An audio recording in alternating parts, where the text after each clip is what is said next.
I legit love dimensional analysis. So sometimes this is called the factor label method or the unit factor method. But basically it's a way to convert between units and between different things.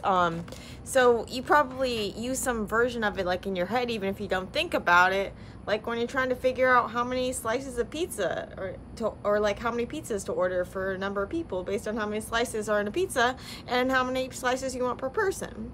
So the basic idea is that if you divide something by 1, then you're not changing the actual value, but you can do, 1 can be different things. Like 1 could be a pizza, it can be 4 slices if your pizza has 4 slices. If your pizza has 12 slices, then 1 is 12 over 12 slices. So like 1 pizza, 12 slices, 1 pizza, 4 slices. Those are all like equal to 1 depending on the different pizza. And so you can convert in between these things in order to figure out, say, how many slices of pizza or how many pizzas you need to order for a certain number of people. So pizza is a common example, but in the, or not, I guess not lab common example, more common in lab is doing things like converting between centimeters and inches and that sort of things. But instead of going like back and forth between lines on the ruler and switching things around and going off floppy-doppy, you're doing, you're kind of lining things up in a way that the units cancel each other out. So you have one thing on the top and one thing on the bottom. And you're actually, with this method, you're actually like writing it out. So either like in just like a solid line table, or you can, sometimes you see these separated. But the basic idea is that by writing it like this, it helps you know what you need to multiply what by what.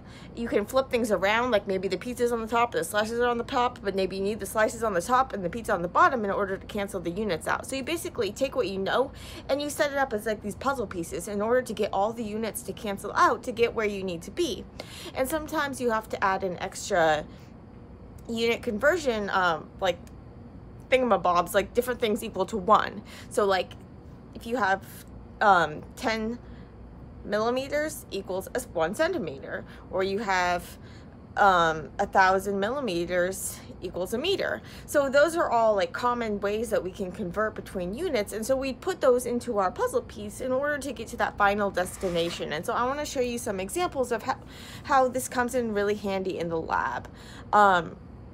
And so some examples with like concentrating, the concentrations of enzymes of various things, of various proteins or whatever. But the cool thing about this method is that you can use it for anything. So you can use it for pizza if you want. You can use it for this. And just a quick note is that like when I was first learned this method or whatever, I thought it was kind of like training wheels. Like, because you learn it, it's one of the first things that I learned in like chemistry. And I thought it was like, once people are like serious scientists or whatever, they don't actually write things out. But seriously, like if you look around this lab, it's everywhere. Like not just at my bench, like my lab notebooks, like paper towels, post-it notes, everywhere there's like drawn out little like unit conversion things, because it really helps you keep track of what you need to do where, and it really helps you avoid mistakes, especially when you're converting between different things like nanomolar and micromolar, milliliter, millimolar, all these different things.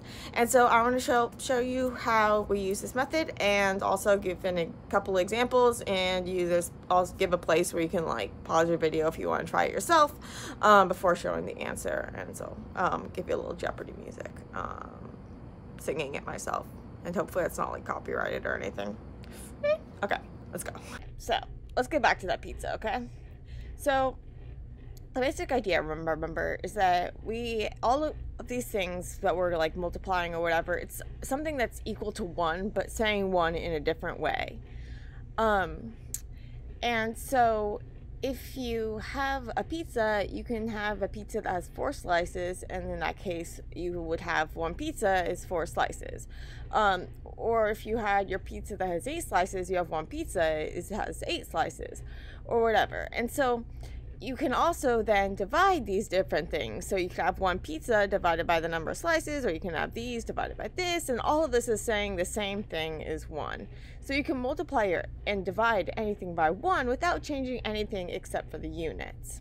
And so this lays the ground for dimensional analysis. So let's go back to this pizza example. So say we have 2 pizzas and we want to know the number of slices. So we set things up so that we put our start point on one side of the equal sign, And then we have a line where we're going to put some calculation things. And then we have our destination. And so for our destination, we want number of slices.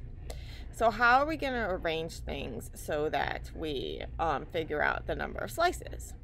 So we need to have something that equals to 1. We're going to multiply by something that equals 1. And remember also that multiply and divide. So if you multiply something by 1, like the inverse, so like 1 over the, if you flip things over, you're dividing, and if you don't, you're multiplying. So when you're multiplying by 1/12, that's the same as dividing by 12. And so that's why you can flip these various ways in order to get the units in a way that'll cancel out. And so in this case, what's really important is we need slices to be on the top, because we want our final answer in slices, not 1 over slices. So we need to put slices on the top. And if we put 12 slices on the top and then 1 pizza on the bottom, because 12 slices equals 1 pizza in this case, then we can if in order to get the pizzas to cancel out, so we just have slices, then the pizza's going to go on the top of, so we have 2 pizzas times 12 slices is 1 pizza, and that gives you 24 slices. So in this case, you could probably do that in your head, but there's a lot of cases where things are going to get more complicated. And so even, especially in science, when you're working with big numbers and little numbers and all sorts of different units that you need to convert between. But we can still do some more pizza examples just to get the hang of things. So say we have 24 people. How many slices does each person get? So here we have our 2 pizzas and 24 people. So that's our starting information.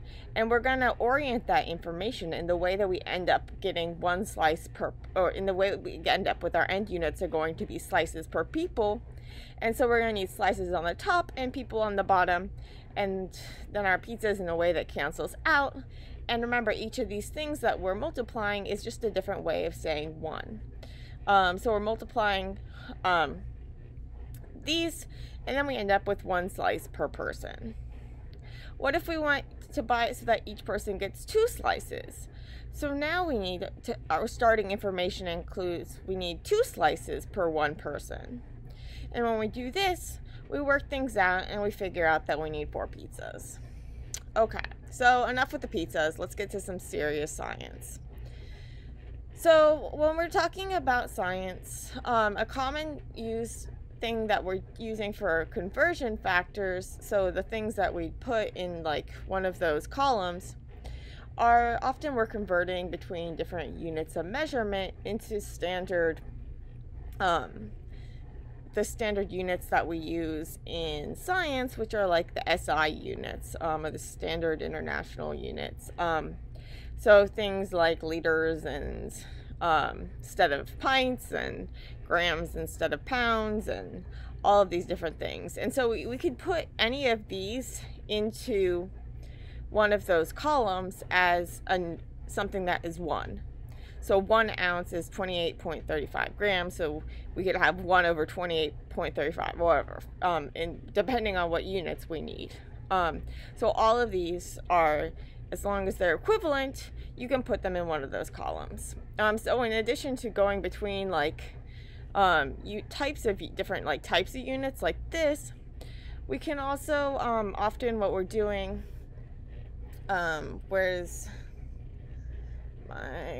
we're often going between like milliliters and microliters and that sort of thing, and I have something on it somewhere, but I can't find it right now. But so a common thing we use is like molarity, which is moles per liter, and so that's what this top part is. But what I wanted to show you here is that these generic parts, so you have milli, micro, nano, pico. So milli is thousandth of a, micro is millionth of a, nano is billionth of a, pico is trillionth of a. So if you want to go from like a milliliter to a liter, you'd have 1,000 milliliters per liter, and that sort of thing. So all of these can be different columns that we put in our unit conversion.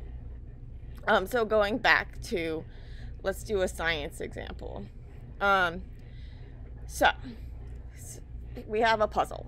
has someone used my enzyme? And so enzyme is just like usually a protein, and it helps speed up reactions. So we call it a catalyst, because it speeds up a reaction without getting used up itself. And so I won't go into enzymes more here, but if you're interested, I have a post on them. But right now, just know it's a thingamabob. And a lot of times when you deal with enzymes, they give you information about how much enzyme there is based on activity units, or U. So it's the amount of the enzyme that does some amount of the thing that the enzyme does. So like it cleaves a certain amount of DNA in a certain amount of time if it's like a restriction enzyme. And so they better tell you what the unit actually means and what it does. But anyway, so when I ordered this tube of enzyme, it said it was 20,000 units, and the concentration was 400,000 units per milliliter. And I need to figure out, has someone used my enzyme? Because they don't tell me how much liquid there should be in the tube, so I see that this tube is running pretty low. Did someone use that enzyme, or is there just not that it didn't come with that much? And so let's try to figure it out. So we're going to have to use some of those general purpose conversion factors, like those microliter to milliliter to liter type things. But we also want to use our starting information.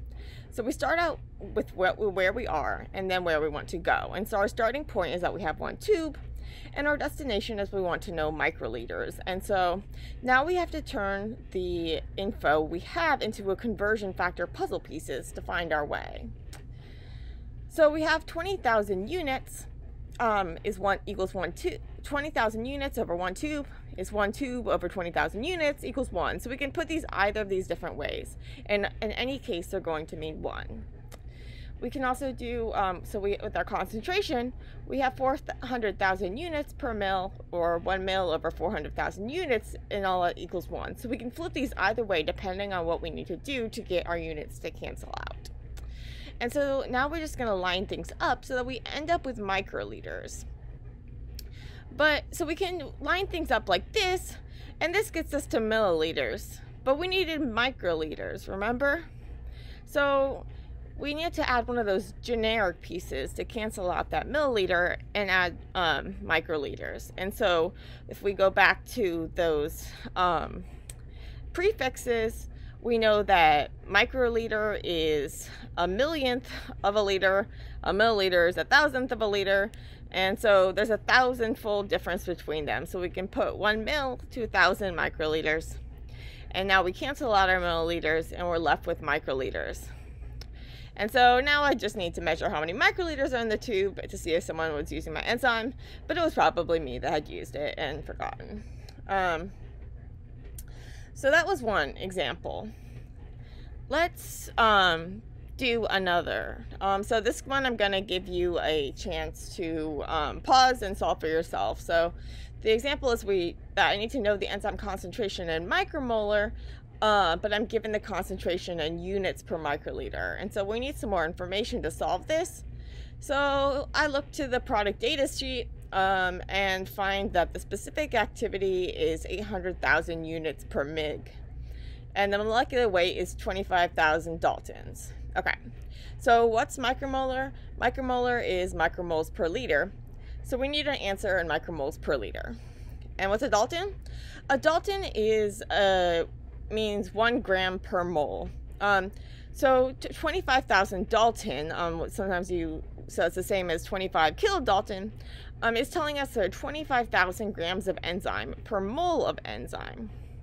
So the molecular weight is 25,000 grams per mole, and we want to find the enzyme concentration in micromolars. So try it out if you want, and then join me in a second to see how I solve it. Do do do do do do do do do do do do do do do do. Okay, I'm moving on. Okay, the answer, 20 micromoles. And so note that the order you put the pieces in doesn't matter, but you just want to line things up so that you take all that starting information and line things up in a way that will then cancel out to give you the final answer and the final units that you need. So that was actually a serious example, and that was something that I was actually doing in the lab. And so this brings me, part of the reason when I was doing that is there's this important thing that you need to know and keep in mind when you're doing biochemistry, is that how we talk about how much of something we have. And so remember in that last slide we were talking about, or last few slides I guess, we were talking about units. And we were talking about kilodaltons. And so basically a unit is a measure of activity. And so it's typically like activity per weight or whatever. A kilodalton, so like a molecular weight, is the weight per mole. So a mole is like the biochemist dozen. It's like 6.02 times 10 to the 23rd copies of something. So it would be like if you have 1 mole of a protein, that's like a 6.02 times 10 to the 23rd copies of that protein. If you have a mole of M&Ms, you'd have 6.02 times 10 to the 23rd M&Ms. So it's a way for us to talk about really, really big numbers of things without having giant numbers, basically. So we often talk about molecular weight, like, so how like big or small of a protein, basically. So when you talk about, say you have a big protein, so its molecular weight is 100 kilodaltons, and so 100 kilodalton, so a dalton, remember, was 1 gram per mole.